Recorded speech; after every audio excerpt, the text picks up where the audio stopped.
ನಾನಿಷ್ಟು ಸುಂದರ ಹೂವನ್ನ ನೋಡೇ ಇಲ್ಲ. ಇದು ನಾಗಲೋಕದಲ್ಲಿ ಮಾತ್ರ ಬೆಳೆಯುತ್ತೆ, ನಾಗಪುಷ್ಪ. ನಿಮ್ಗೆ ನಾಗಲೋಕದ ಈ ರಹಸ್ಯ ಹೇಗ್ ಗೊತ್ತು? ನಾನು ಎಲ್ಲಿದ್ದೀನಿ? ಇಲ್ಲಿ ಏನಾಗ್ತಿದೆ? ಜೈ ಬಜರಂಗ ಬಲಿ, ನನ್ ಸ್ಕಿನ್ ಹಾವಿನ ಹಾಗೆ. ಇದು ನನ್ ಭ್ರಮೆ ಆಗಿರೋಕ್ ಸಾಧ್ಯ ಇಲ್ಲ, ಯಾಕಂದ್ರೆ ನಾನು ಅದನ್ನ ಅನುಭವಿಸಿದ್ದೇನೆ. ಬಜರಂಗ ಬಲಿ ನನ್ನ ಕಣ್ಣಾರೆ ನೋಡಿದ್ದೇನೆ. ನನ್ನ ಸ್ಕಿನ್ನು ನಿಜವಾಗಿಯೂ ಹಾವಿನಾಗಿತ್ತು. ಏನ್ ತೊಂದ್ರೆ? ಹಾವಿನ ಜೊತೆ ನಡೆದ ಆ ಘಟನೆ ನನಗೆ ಮತ್ತೆ ಮತ್ತೆ ಕಾಣಿಸ್ತಿದೆ. ನನಗೆ ಕನಸಲ್ಲಿ ಹಾವುಗಳು ಕಾಣಿಸ್ತವೆ. ಹಿಂದಿನ ಜನ್ಮದಲ್ಲಿ ನನ್ಗೆ ಹಾವಿನ ಜೊತೆ ಏನೋ ನಂಟಿತ್ತು ಅನ್ಸತ್ತೆ. ಆಗಿರ್ಬೋದಲ್ವ ಪಂಡಿತ್ರೆ?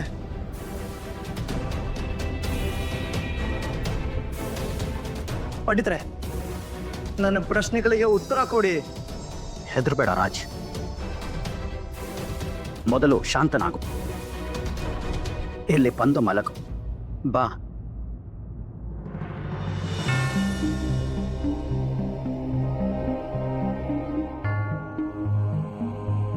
ರಾಜ್, ಸಾಮಾನ್ಯವಾಗಿ ನಮ್ಮ ಹಿಂದಿನ ಜನ್ಮದಲ್ಲಿ ಕೆಲವು ಆಸೆಗಳು, ಕೆಲವು ಮಾತುಗಳು ಅಪೂರ್ಣವಾಗಿ ಉಳಿದು ಬಿಡುತ್ತವೆ. ಅವು ಈ ಜನ್ಮದಲ್ಲಿ ನಮಗೆ ನೆನಪಾಗಿ ಕಾಡುತ್ತವೆ.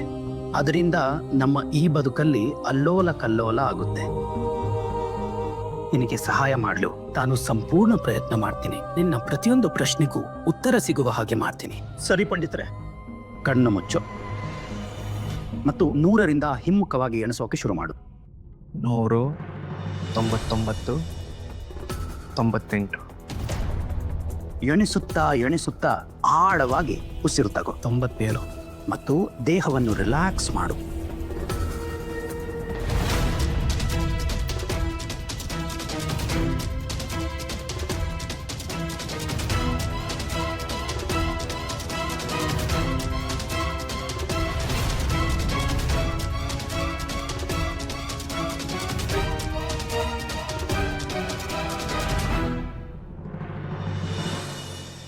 ಬರೇ ಗಮನ ಕೊಡು.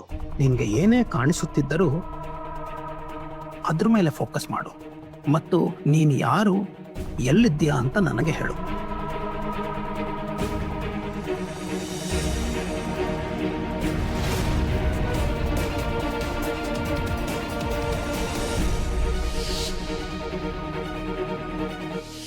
ಕತ್ತಲು. ನನಗೆ ಬರೀ ಕತ್ತಲೆ ಮಾತ್ರ ಕಾಣಿಸುತ್ತಿದೆ, ಬೇರೆ ಏನೂ ಇಲ್ಲ. ಸರಿಯಾದ ನೋಡಕ್ಕೆ ಪ್ರಯತ್ನ ಮಾಡು. ನಾಲ್ಕು ತಿರುಗೋಪುರ ಹುಡುಗಿ ಸ್ವಲ್ಪ ದೂರದಲ್ಲಿ ಬೀನ್ ಅದ ಕೇರಿಸ್ತಿದೆ. ತುಂಬಾ ಜನರು ನನಗೆ ಸರಿ ಕಾಣಿಸೋದಿಲ್ಲ. ಅವರೆಲ್ಲ ಯಾರು? ಪ್ರಯತ್ನ ಮಾಡು, ನೋಡೋಕೆ ಪ್ರಯತ್ನ ಮಾಡು. ಒಬ್ಬ ಹುಡುಗ, ಮತ್ತೊಬ್ಬರ ಹುಡುಗಿ.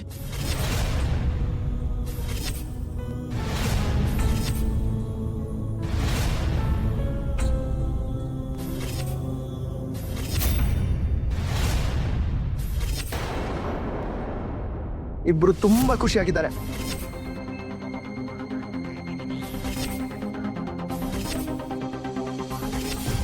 ಆ ಹುಡುಗಿಯ ಪಾದದಡಿಯಲ್ಲಿ ಒಂದು ಗುರುತು ಇದೆ. ಗುರುತು ಅದೇ ತರದ ಗುರುತು ನನ್ನ ತೋಲ್ ಮೇಲೂ ಇದೆ. ಇದು ಹೇಗ್ ಸಾಧ್ಯ? ನೋಡಕ್ಕೆ ಪ್ರಯತ್ನ ಮಾಡು.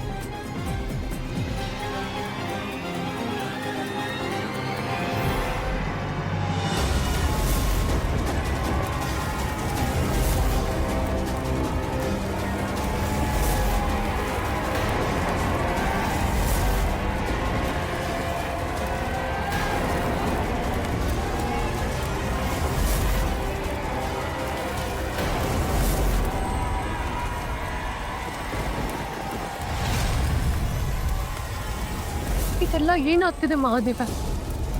ಏನಿದು? ಇದು ಕೆಟ್ಟ ಕನಸ? ಇಷ್ಟೊಂದು ನಾಶ ಏನಿದೆಲ್ಲ? ಯಾಕೆ ಹೀಗೆ ಮಹಾದೇವ? ಯಾಕೆ?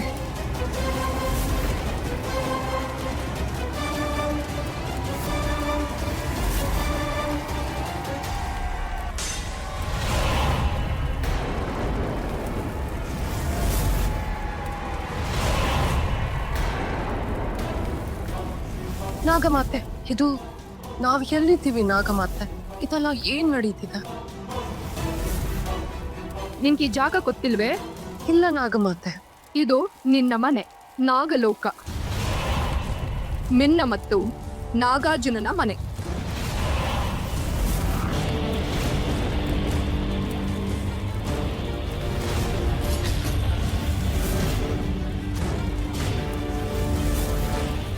ಇದು ನಮ್ಮ ನಾಗಲೋಕ. ನಾವು ಇಚ್ಛಾಧಾರಿ ನಾಗನಾಗಿನಿಯರ ಸ್ವರ್ಗ. ಈ ಸ್ಥಿತಿ ಮಾಡಿತ್ತು ಯಾರು ನಾಗಮಾತೆ? ನೀ ಗತಿ ತಂದವರು ಯಾರು ನನಗೆ ಹೇಳಿ. ನೀನು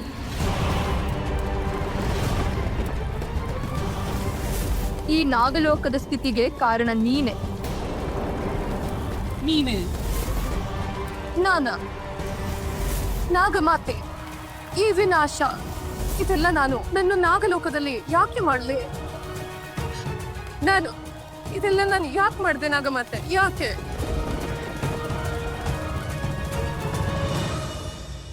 ನೋಡಲು ಪ್ರಯತ್ನಿಸು.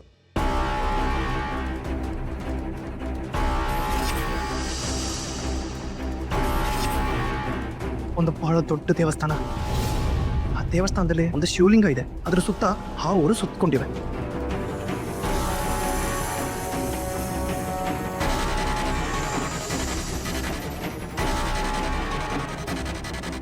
ಆ ದೇವಸ್ಥಾನದ ಪಕ್ಕದಲ್ಲಿ ಒಂದು ಹೊಳೆಯುವ ಕಲ್ಲಿದೆ. ಆ ಕಲ್ಲಿನ ಬೆಳಕು ಎಲ್ಲಾ ಕಡೆ ಹರಡಿದೆ. ಅಲ್ಲಿ ಕೆಲವು ಜನರಿದ್ದಾರೆ. ಯಾರವರು? ಅವರನ್ನ ನೋಡಲು ಪ್ರಯತ್ನಿಸು. ನೀನು ಅವರು ಯಾರು ಅಂತ ಗುರುತಿಸು. ನಮಗೆ ಮಣಿ ಮಾತ್ರ ಬೇಕು. ಸುಮ್ಮನೆ ಆ ಮಣಿಯನ್ನು ನಮಗೆ ಕೊಡು. ನಾಗಮಣಿ. ಬಹುಶಃ ಕಲ್ಲಿನ ಹೆಸರು ನಾಗಮಣಿ. ನಾಗಮಣಿ.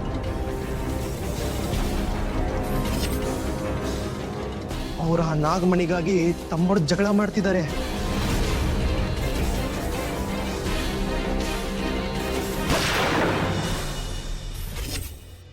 ನಿಮ್ಗೆ ನೋವಾಗ್ತಿದೆ.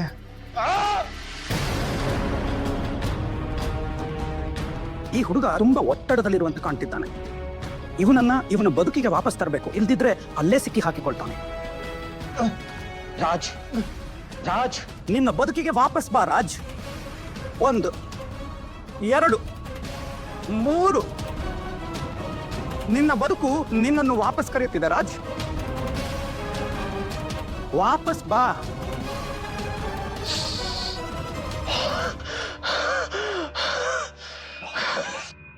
ತುಂಬಾ ಚೆನ್ನಾಗಿದೆ, ತುಂಬಾ ಚೆನ್ನಾಗಿದೆ. ನಿಧಾನವಾಗಿ ಕಣ್ಣುತ್ತಾರೆ.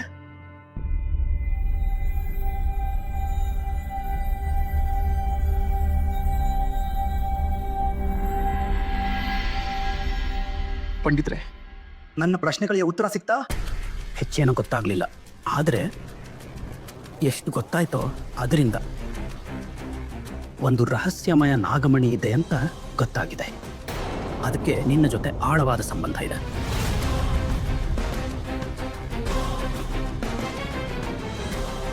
ನಾಗಮಣಿ? ಹೌದು, ನಾಗಮಣಿ. ಅದೇನದು? ನಾನು ಈ ಪದವನ್ನ ಮೊದಲ ಸಲ ಕೇಳ್ತಿದ್ದೇನೆ. ಇದಕ್ಕೂ ನನ್ನ ಬದುಕಿಗೂ ಏನ್ ಸಂಬಂಧ ಇರ್ಬೋದು? ನಾಗಮಣಿಯ ಉಲ್ಲೇಖ ಪುರಾಣಗಳಲ್ಲಿ ಇದೆ. ಅದರಲ್ಲಿ ಬರೆದಿದೆ, ಶಿವನು ನಾಗಗಳ ಮೇಲೆ ಪ್ರಸನ್ನನಾಗಿ ಅವರಿಗೆ ನಾಗಮಣಿ ಅನ್ನೋ ಬೆಲೆ ಬಾಳುವ ಕಲ್ಲನ್ನ ಕೊಟ್ಟನು. ಅದನ್ನು ಕಾಪಾಡುವ ಜವಾಬ್ದಾರಿಯನ್ನು ಕೂಡ ಅವರಿಗೆ ಕೊಟ್ಟನು.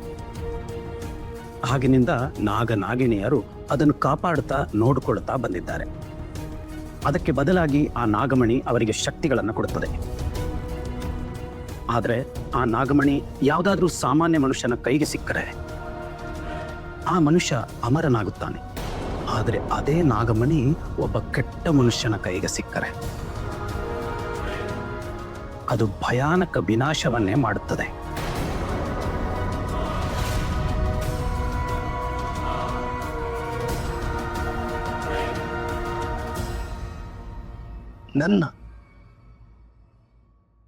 ಇದಕ್ಕೇನ್ ಸಂಬಂಧ ಇರ್ಬೋದು? ರಾಜ್, ಅದನ್ನು ತಿಳಿಯುವುದು ಇನ್ನೂ ಬಾಕಿ ಇದೆ. ಮತ್ತ್ಯಾಕೆ ತರ ಮಾಡ್ತಿದ್ದೀರಾ? ನಾನು ಬಳತ್ತೀನಿ. ನನಗೆ ನನ್ನ ಪ್ರಶ್ನೆಗಳ ಉತ್ತರ ಬೇಕು ಈಗಲೇ. ಮತ್ತೆ ಶುರು ಮಾಡೋಣ? ಬೇಡ ರಾಜ್, ಈಗ ಅದು ಸಾಧ್ಯವಿಲ್ಲ. ನಿನ್ನ ಮನಸ್ಸು ಶಾಂತವಾಗಿಲ್ಲ. ಹಿಂದಿನ ಜನ್ಮದಲ್ಲಿ ನಿನ್ನ ಜೊತೆ ಏನಾಗಿದೆಯೋ ಅದು ಅಷ್ಟು ನೋವಿನದ್ದಿರಬಹುದು. ಅದರ ಒಂದು ನೋಟಕ್ಕೆ ನೀನು ತಡ ಮಾಡಿಸ್ಬಿಟ್ಟೆ. ರಾಜ್, ನಿನಗೆ ಸಂಪೂರ್ಣವಾಗಿ ಸಹಾಯ ಮಾಡಲು ನಾನು ಸಿದ್ಧನಿದ್ದೇನೆ. ನಿನ್ನ ಹಿಂದಿನ ಜನ್ಮಕ್ಕೆ ನಾವು ನಿಧಾನವಾಗಿ ಹೆಜ್ಜೆ ಇಡಬೇಕು. ಇದು ತುಂಬಾ ತಾಳ್ಮೆಯಿಂದ ಮಾಡಬೇಕಾದ ಕೆಲಸ. ಅವಸರ ಮಾಡಿದರೆ ನೀನು ಈ ಜನ್ಮವನ್ನು ಕಳೆದುಕೊಳ್ಳಬಹುದು.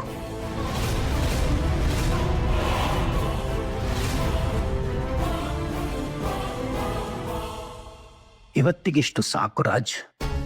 ನಿನ್ನ ಮನಸ್ಸು ಸಂಪೂರ್ಣ ಶಾಂತವಾದಾಗ ಮತ್ತೆ ಬಾ. ಸರಿ, ಈಗ ಹೋಗು.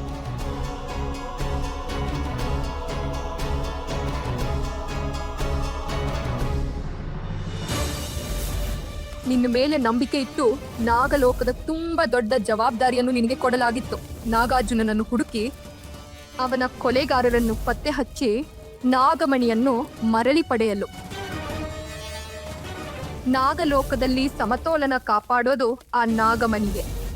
ನಾಗಮಣಿ ಇಲ್ಲದ ಕಾರಣ ನಾಗಲೋಕದ ಶಕ್ತಿಗಳು ಅಸ್ತಿತ್ವವು ಕಳೆದು ಹೋಗುತ್ತಿವೆ. ಸುಮಾರು 20 ವರ್ಷ 11 ತಿಂಗಳು ಆಯ್ತು. ನಾಗಮಣಿ ಈ ನಾಗಲೋಕದಿಂದ ಕಾಣೆಯಾಗಿದೆ. ನಿನ್ನ ಬಳಿ ಇನ್ನು ಕೇವಲ 1 ತಿಂಗಳು ಇದೆ.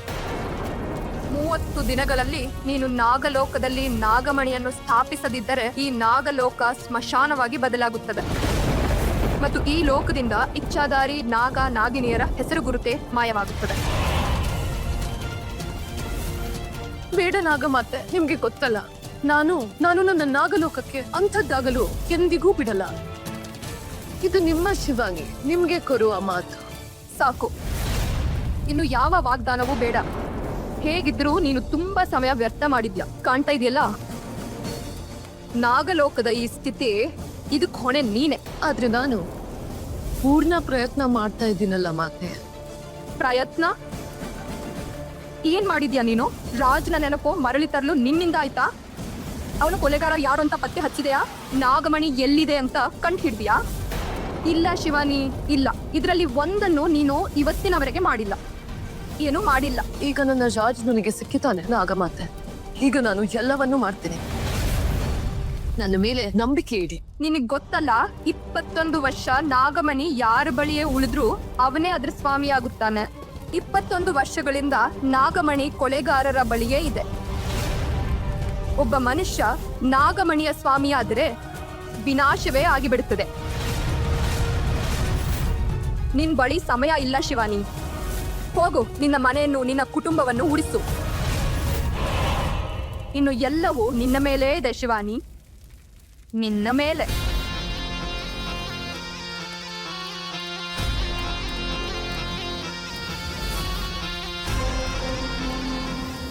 ನನ್ನ ಮನೆಗೇನೂ ಆಗ್ಲಿ ಬಿಡಲ್ಲ. ನಾನು 30 ದಿನಗಳಲ್ಲಿ ನಾಗಲೋಕಕ್ಕೆ ನಾಗಮಣಿಯನ್ನ ಮರಳಿ ತರ್ತೀನಿ. ಇದು ನನ್ನ ಪ್ರತಿಜ್ಞೆ. ಒಬ್ಳು ಇಚ್ಛಾಧಾರಿ ನಾಗಿನಿಯ ಪ್ರತಿಜ್ಞೆ.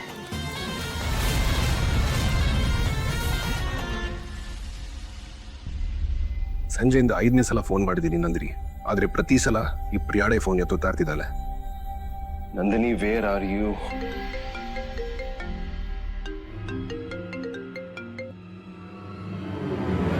ಹಲೋ ರೋಹಿತ್ ಸರ್, ರಾಜ್ ಮತ್ತು ನಂದಿನಿ ಮ್ಯಾಮ್ ಇನ್ನೂ ಮನೆಗೆ ವಾಪಸ್ ಬಂದಿಲ್ಲ. ಬಂದ ತಕ್ಷಣ ದಟ್ಸ್ ನಾಟ್ ದ ಪಾಯಿಂಟ್. ಆದ್ರೆ ನಂದಿನಿ ಎಲ್ಲಿದ್ದಾಳೆ? ನಾವು ವಿಚಾರಿಸುತ್ತಿದ್ದೇವೆ. ಯಾವ್ದಾದ್ರೂ ಇನ್ಫಾರ್ಮೇಶನ್ ಸಿಕ್ಕ ತಕ್ಷಣ I will update you. Damn it. Where are you Nandini? ಪ್ರೀತಿಯ ಸೋದರಳಿಯ, ಅರೆ ಪ್ರೀತಿಯ ಸೋದರಳಿಯ, ನಿನ್ನ ಇಷ್ಟು ಹ್ಯಾಂಡ್ಸಮ್ ಮುಖದ ಮೇಲೆ ಈ ಟೆನ್ಷನ್ ಯಾಕೆ? ಏನಾಯ್ತಪ್ಪ? ನಂದಿನಿ ಎಲ್ಲಿ ಹೋಗ್ಬಿಟ್ಲೋ ಗೊತ್ತಿಲ್ಲ. ತನ್ನ ಫೋನನ್ನು ಮನೇಲಿ ಬಿಟ್ಟು ಹೋಗಿದ್ದಾರೆ. I am really worried about her. ಅರೆ ಇದರಲ್ಲಿ ವರಿಡ್ ಆಗುವಂತದ್ದೇನಿದೆ? ಹೋಗಿ ಭೇಟಿಯಾಗಿ ಬಾ. ನಾನು ಯಾವಾಗಲೂ ಹೋಗುತ್ತಿದ್ದೆ, ಬಟ್ ನನ್ನ ಕಾರ್ ಸರ್ವಿಸ್ಗೆ ಹೋಗಿದೆ. ಅಂಡ್ ರಾಜ್ ಕೂಡ ಫೋನ್ ಎತ್ತೋಲ್ಲ, ಗೊತ್ತಿಲ್ಲ. ಹಾ ಇಡಿಯಟ್ ಕೂಡ ಎಲ್ಲಿಗೆ ಹೋದನ? ರಾಜ್ ಇವತ್ತು ಫೋನ್ ಎತ್ತುತ್ತಿಲ್ವಾ? ಪ್ರೀತಿಯ ಸೋದರಳಿಯ, ಎಲ್ಲಾದ್ರೂ ಹೀಗಲ್ವಲ್ಲ, ಇಬ್ರು ಜೊತೆಯಲ್ಲಿರ್ಬೋದಾ? ಆ ದಿನ ನಂದಿನಿಯು ರಾಜ್ ಬಗ್ಗೆ ತುಂಬಾ ವಿಚಾರಿಸುತ್ತಿದ್ದಳು. ಎಲ್ಲಾದ್ರೂ ರಾಜ್ ಅವಳನ್ನ ಕರ್ಕೊಂಡು ಹೋಗಿ ಒಂಟಿಯಾಗಿ ಮಾತಾಡ್ತಿರಬಹುದೇನೋ. ನೀವೇನೇನೋ ಮಾತಾಡ್ತಿದ್ದೀರಾ. ಸರಿ, ನೀನ್ ಹೇಳು. ನನಗೇನ್ ಕಾಣ್ತಿದೆಯೋ ಅದನ್ನೇ ಹೇಳ್ತಿದ್ದೀನಿ. ರೋಹಿತ್, ಒಳ್ಳೇದಾಯ್ತು ಇನ್ನಿಲ್ಲೇ ಸಿಕ್ಕೆ. ನೋಡು ಎಷ್ಟು ಚಂದದ ಸಂಬಂಧಗಳು ಬಂದಿವೆ. ಸ್ವಲ್ಪ ನೋಡು. ನೋಡು Rohit, please. Mom please. Rohit ಅಮ್ಮ, ಇವನಿಗೆ ಏನಾಯ್ತು? ಎಷ್ಟು ಮುದ್ದಾದ ಹುಡುಗಿರಿದ್ದಾರೆ. ಇವಳು ಲಾಯರ್, ಇವಳು MBA. ಇಷ್ಟು ಒಳ್ಳೆ ಹುಡುಗಿರಿದ್ರು ಮುಖ ಊದಿಸ್ಕೊಂಡು ಹೋಗಿದ್ದಾನೆ. ಇವನಿಗಾಗಿ ಈಗ ಎಲ್ಲಿಂದ ಸ್ವರ್ಗದ ಅಪ್ಸರೆಯನ್ನ ತಂದು ಕೊಡ್ಲಿ ನಾನು? ಅಕ್ಕ, ನಮ್ಮ ಮುದ್ದಿನ ಸೋದರಳಿಯ ಬ್ಯೂಟಿ ಕ್ವೀನ್ನೇ ಇಷ್ಟಪಟ್ಟಿದ್ದಾನೆ. Beauty queen? ಹೌದು. ಯಾರು? ಅದೇ ತೇಜೇಶ್ವರ್ ಅವರ ಮಗಳು ನಂದಿನಿ. ನಂದಿನಿ? ಹೌದು. ತಮ್ಮ, ಅವಳು ನಮ್ಗಿಂತಲೂ ರಿಚ್, ನಮ್ಗಿಂತ ಹೆಚ್ಚು ಇನ್ಫ್ಲೂಯೆನ್ಷಿಯಲ್. ನಂದಿನಿಯ ಗುಡ್ ಲುಕ್ಸ್ ನಮ್ಮ ರೋಹಿತ್ನ ಗುಡ್ ಲುಕ್ಸ್ಗೆ ಎಷ್ಟು ಮ್ಯಾಚ್ ಆಗ್ತವೆ ಅಲ್ವಾ? ಆನಂದ್ ಅವರಿಗೆ ಗೊತ್ತಾದ್ರೆ ಅವರು ಎಷ್ಟು ಪ್ರೌಡ್ ಫೀಲ್ ಮಾಡ್ಬೋದಲ್ವಾ? ವಾವ್ ತಮ್ಮ, ಎಂಥ ನ್ಯೂಸ್ ಕೊಟ್ಟೆ ನೀನು. ವಾವ್.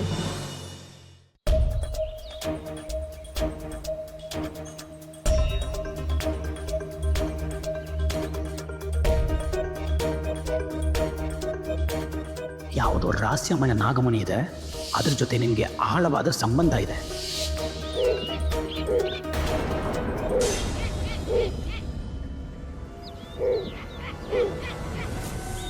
ಬಿಳಿ ಗೂಬೆ ಫೂಲ್ಪುರದಲ್ಲಿ.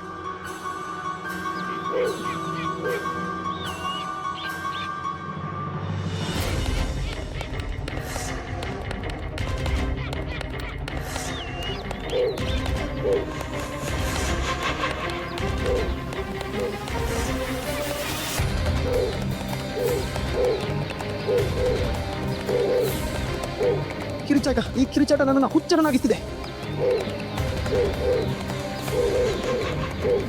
ಬಜರಂಗ ಬಲಿ, ಈ ಕಿರುಚಾಟವನ್ನು ನಿಲ್ಲಿಸಿ.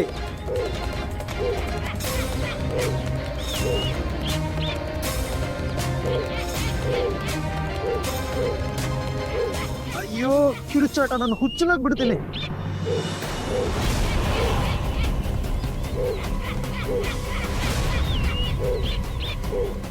ರಾಜ್,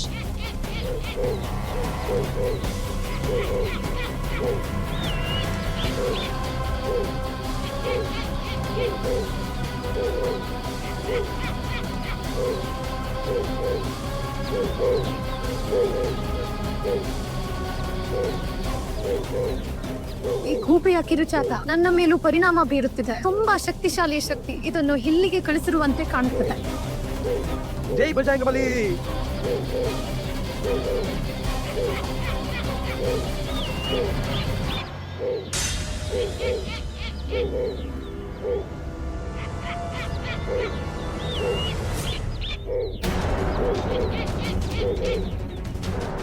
ರಾಜ್ಗೆ ಅವನ ಶಕ್ತಿಗಳು ಸಿಗಲು ಶುರುವಾದಂತಿದೆ.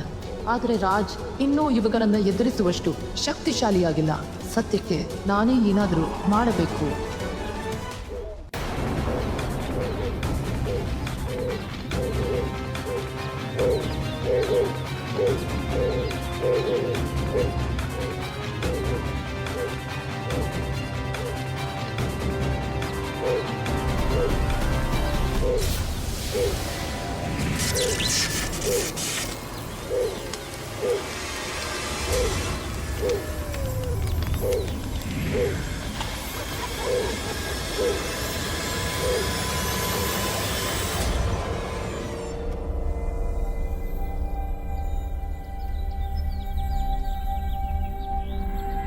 ರಾಜ್, ನೀವ್ ಚೆನ್ನಾಗಿರ್ವೆ ತಾನೆ?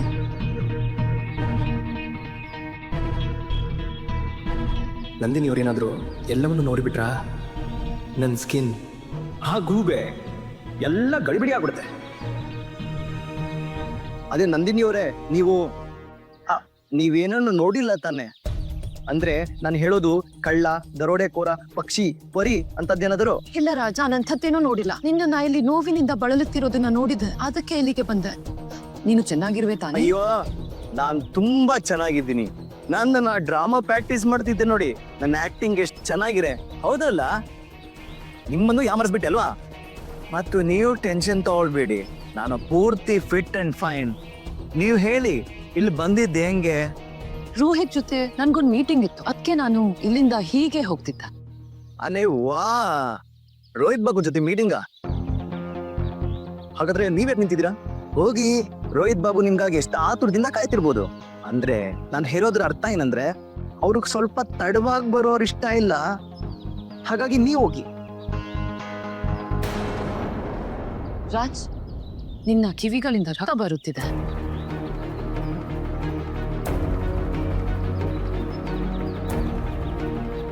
ಅಯ್ಯೋ ಏನೂ ಇಲ್ಲ, ನಾನು ಡ್ರಾಮಾ ಪ್ರಾಕ್ಟೀಸ್ ಮಾಡ್ತಿದ್ದಲ್ಲ, ಆದ ಗೀರು ಆಗಿರ್ಬೋದು. ನಾನು ಬರ್ತೀನಿ. ನನಗೆ ಗೊತ್ತು ರಾಜ್, ನೀನ್ ನನಗೆ ಸುಳ್ಳು ಹೇಳ್ತಿದ್ದೀಯಾ ಅಂತ. ನಿನ್ನ ನೆನಪು, ನಿನ್ನ ಜೊತೆ ಎರಡು ಮರಳಿ ಬರ್ತೀವ.